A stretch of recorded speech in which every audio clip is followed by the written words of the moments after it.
How I take notes using my Huawei MatePad SE11. If you are still contemplating whether to buy this tablet or not, well, this video is perfect for you.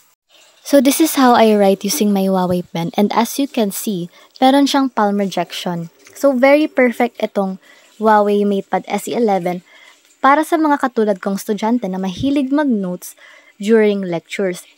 Very convenient and easy to use dahil battery operated siya.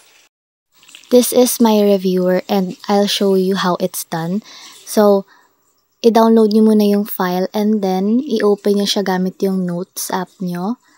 And from there, dyan na kayo pwedeng mag-review.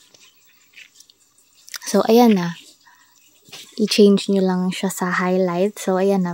Pwede na kayong mag-highlight ng notes ninyo. So easy and convenient, right?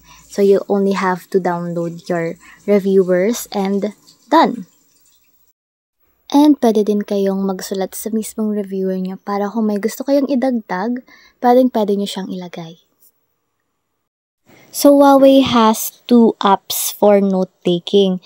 Itong isang app is called Notepad, pero mas ginagamit ko siya pang save ng mga importanteng bagay na kailangan kong maalala. So, notepad lang talaga siya pang type mostly. Pero, you can also use your pen naman dito.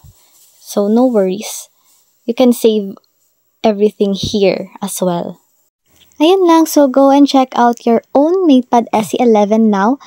Click the yellow basket.